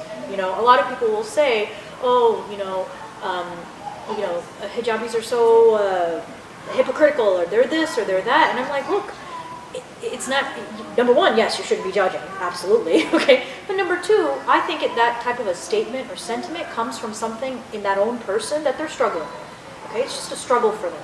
Either it means they're not interested in hijab, they're just not good with it, they don't understand why we need to do it, or whatever it may be, but it becomes like an excuse or a justification for not wearing it. Oh, well, if I wear it, I don't want to be that kind of person. Well, you don't have to be that kind of person. But that is really where their logic is at that point. And you have to pick it apart a little bit. When they're older, you can kind of be like, let's talk about this a little bit more. Because I've heard that argument, but I almost always it comes out of somebody that's not comfortable with the job. It doesn't like it. So they'll pick at somebody who does wear it and pick at all their faults. And it's like, first of all, no one's perfect. Number two, they could be amazing people. They're just, that day wore a tight shirt. Okay, I mean, you just don't know, right? But it's also something else internally is usually going on that they aren't addressing. And they should really be talking more about what are their issues with it. Why is it a struggle for them? Is it, there's more going on is what I'm trying to say. And there's so, really, this is not the essence of our faith. Somebody asked Imam, what's the name of the four Imams? Hanafi, Shafi'i, Hanbali, and Malik, Imam Malik, sorry. Somebody asked Imam Malik, he used to live in Medina, and somebody asked Imam Malik that, we never saw you,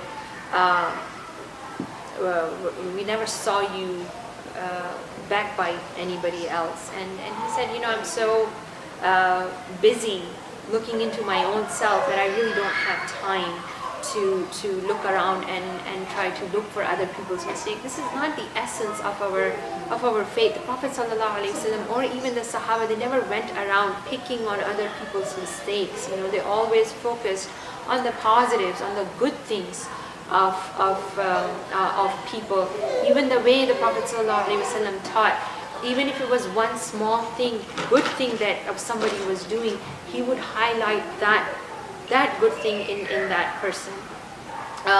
And there's a famous saying from the time of Imam Malik again, is that he lived in Medina for a long time, and he said there were two type of people that he met. One, when he moved over there, is that they were known as good people, and then there was another group that were known as not so good people. But the group of the good people, they became busy in finding faults and mistakes of other people, and Allah subhanahu wa ta'ala took that respect away from them, and eventually they were the one who were humiliated. And the other group, who was not as respectful in the society, but they were busy on focusing other people's good things, Allah subhanahu wa ta'ala raised their ranks and He gave them respect. So really the essence of our faith is to focus on the positive. Somebody might be wearing hijab and might have a boyfriend. I'm going to be very blunt over here, okay? She might be committing zina. But maybe her tawbah, maybe her repentance will be so beloved to Allah subhanahu wa ta'ala that He might forgive her. We know the story of the lady in Medina who committed zina, and she got pregnant, and she came to the Prophet ﷺ and she made a confession. She said, I committed zina, stone me to death. And eventually, it's a long story, so I'm going to cut it short. Her tawbah, when her blood spilled on one of the sahabis and he showed like this sign of disgust because of her sin, the Prophet ﷺ said, he rebuked him for showing that disgust, and he said her tawbah was better than the tawbah of 70 people of Medina. The people of Medina were who? They were sahabas. So we don't know what Allah will like. We can never judge another person. The second we start judging other people for their mistakes is the time we're going down. We should be prepared for a'udhu billah of something happening to us because we are being judgmental on other people. No, we should focus on other people's good things. And that's another way, by the way, for a parenting, something that being a parent taught me this. I used to be very judgmental too, but something that, when you're so sincere to some people, your children, you want them to be good people, you want them to, when you know that your ultimate happiness will come when you see them entering Jannah. So you want to do everything right for them. And I didn't want them to be judgmental of other people. Something that I learned. So anytime they would see some people doing, she's so-and-so is not wearing hijab, or in the family somebody is not doing something, I eventually learned to teach them not to judge. And something that I started telling them, let's make dua for them. Let's sit down and do something that will benefit them instead of talking bad about them or saying, they do this, but we don't do this. No, don't put them down. A'udhu billah, our children might be coming. So I would say, okay, let's make dua for them. And the most important thing is I would tell them, let's thank Allah that we did not fall in that mistake. This is teaching them to be humble, teaching them to be sincere to our brothers and sisters, even if they're not related to us, and teaching them not to be judgmental. This is something, as a parent, I think as you train your children, you get trained too for certain things. So I'm sorry it took too long answer, but I think much needed. Anybody else? One more comment I have noticed that parents, like you were talking earlier about the respect, but kids are very smart and they are observing us, how we are behaving with our parents. So if they are going to see that the way I am talking is not respectful and these kids are so smart, they will come and tell me, but this is not how you do to your parents. So if we really need the respect from our kids, we really have to be 100% times more respectful and show our love to our parents. Yes, definitely. Girls, boys, segregation rules. Oh, the girls, okay, yes, you asked this question of double standards in the masjid versus schools, in public schools. Honestly, there is no black and white. As she asked, basically, that there are certain parents who allow the kids to go to their public school, but when it comes to the family interaction, family friends, or in the masjid, they're very strict on the girls and the boys segregation, that they cannot play or even talk to each other. Well, do you want to go first? Go ahead. No, go ahead.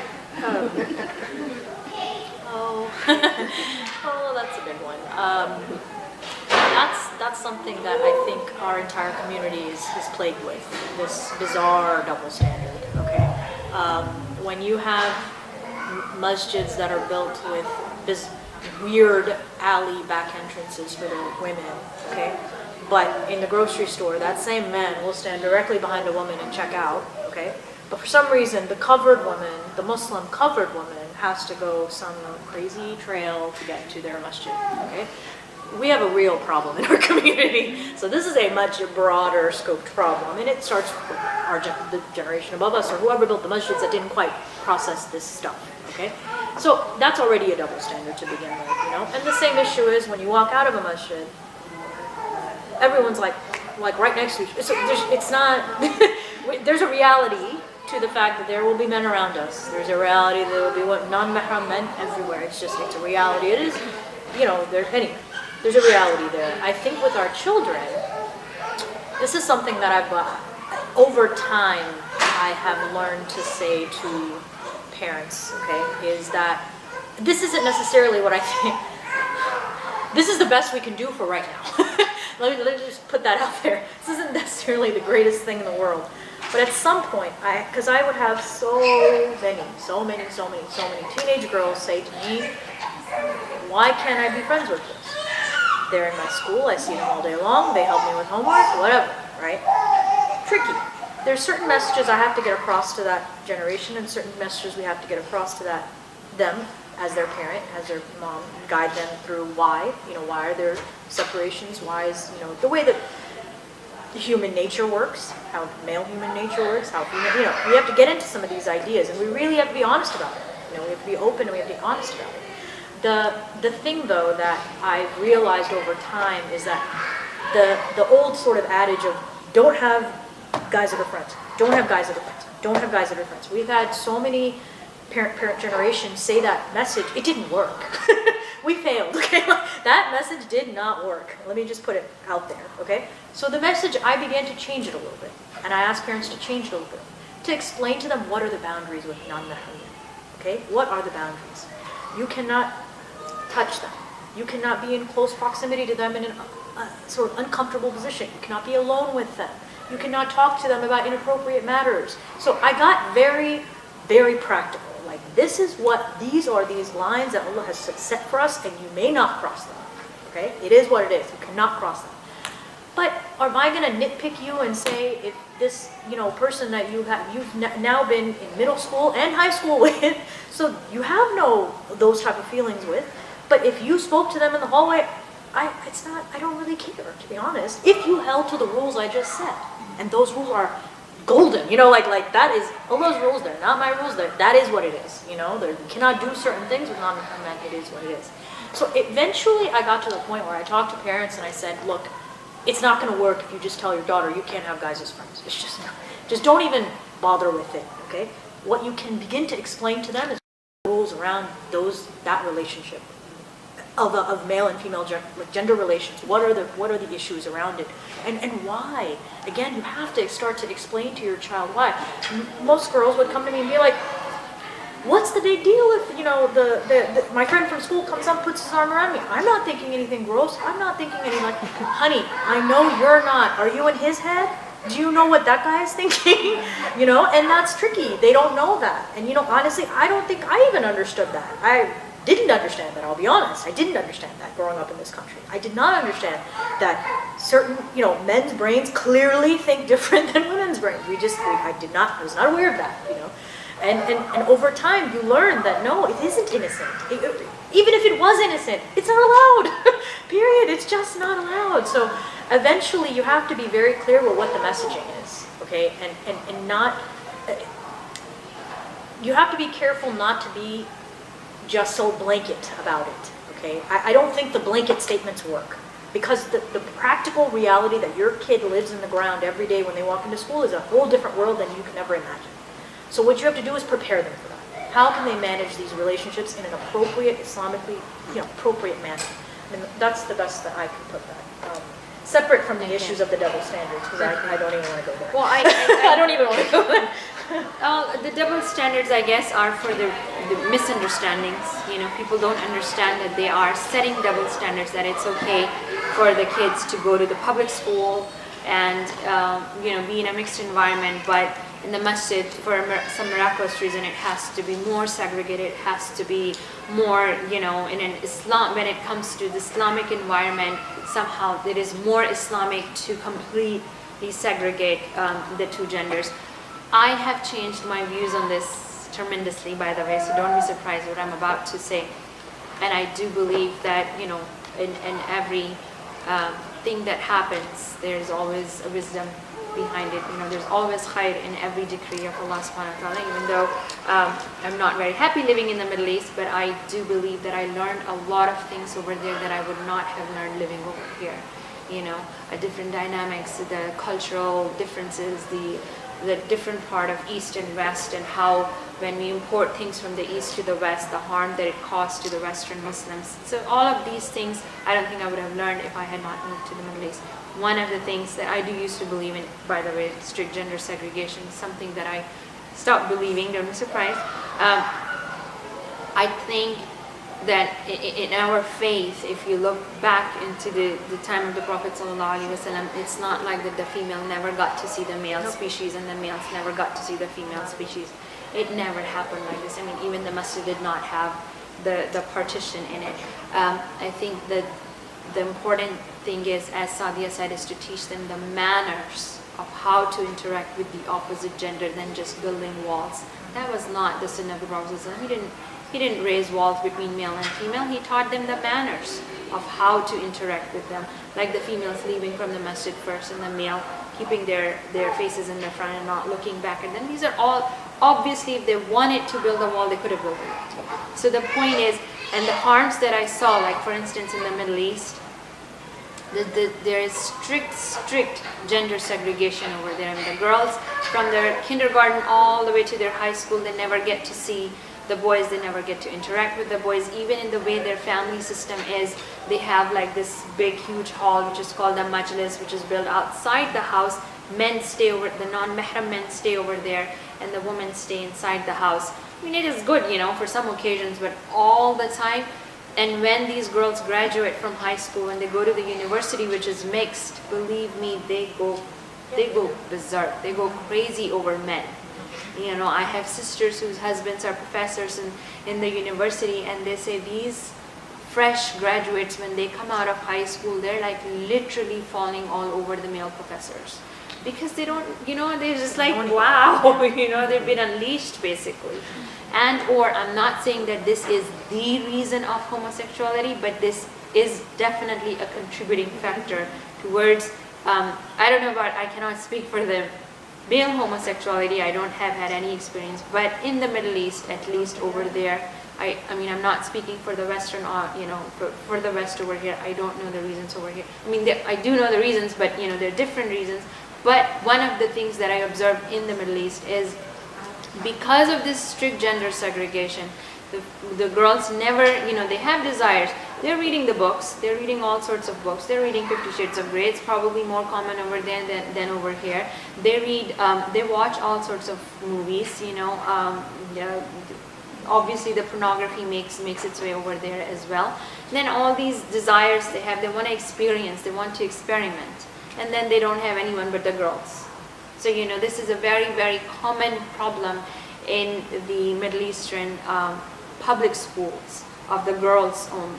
That, they have things going on in the bathroom, and even some of the good Islamic schools, they have hall monitors just for this reason. So I do believe when we start becoming more strict than the faith, than Islam wants us to be, there are always harms of that. So I do not believe in complete strict gender segregation. I do believe that there should be exposure of, male and female interacting with each other. but we have to teach them the manners of how to, as Sadia said, teach them why, tell them, what they can do and what they cannot do. This is more important. The other thing is, when you are communicating these issues, as Sadia said, talk to your children. Again, it comes back to open communication. Understand that, your daughter or your son will have desires for the opposite gender. If they don't have it, then you have to worry about it, okay? But if they do have it, it's normal. And they have such an open communication that if, let's say she has a crush, she should be able to come and tell you and talk to you about it. Don't panic, don't freak out if your child says, oh my gosh, I saw such a cute boy. The teenagers that kind of pass these comments, don't panic on this. I'm not saying encourage it, but I'm saying don't panic over it. Yeah, if they move on from one crush to another crush, that's fine. It's natural, believe me, it's okay. Sometimes you can pass a comment to, again, I don't know if it's right or if it's wrong, but this is something that has helped me in my parenting, alhamdulillah, and may Allah protect my children and your children, and help us make the right decisions. Sometimes you can say, oh wow, he looks cute or something like this, just so that okay, they see the human side of you also, and they talk to you about it also. You should have a communication with, like, let's say if you're out with your daughter, that she should be able to ask you, like, do you find so and so cute or something like this. You can have this communication with your daughter, and then also have the communication of telling them that, okay, you're saying this, it's okay, I understand, but just as long, it's okay to have the desire, as long as you don't do something haram with that desire. The ham is basically the Arabic word of the lust or the shahwa. I don't want to say that. Ham is the word that is the desire. It's okay to have the ham, it's not okay to act upon it. As long as they're not doing anything haram with it, you can talk to them about it. And then when this whole thing comes up, why cannot I be friends with them? As Sadia said, talk to them, tell them about it. But you do have to make sure that they understand you trust them. It's not a trust issue of them. As I tell my daughter and my son, I tell them, what, I trust you, I just don't trust the shaitan next to you. So put the blame on the shaitan, which is true, It's the shaitan that kind of plays with their mind. It's the shaitan, the hadith of the Prophet ﷺ, when there's a man and a woman alone, it's the shaitan that's the third one. So it's the shaitan that's tempting them to do something wrong. So we trust our children, we just don't trust the shaitan right next to us. We don't even trust our shaitan. I tell them, I don't even trust my shaitan. How can I trust yours? So it's, these are the answers. It's communication. Talk to them. I honestly find a lot of problems happening. 80% of the problems is when there's a barrier, when there's a lack of communication, when there are misunderstandings. This children start thinking, oh, my mom doesn't trust me, or she has double standards. You tell them, I don't have any double standards. I tell you the same thing I tell your brother. And I trust you as you don't trust your shaitan. These are limits set by Allah. If Allah is setting these limits, obviously it's for our own good. And if we don't follow them, it will be for something, bad that will happen to us. It's just honestly, and it's a reminder. We need reminder as Muslims, as adults. They need reminders.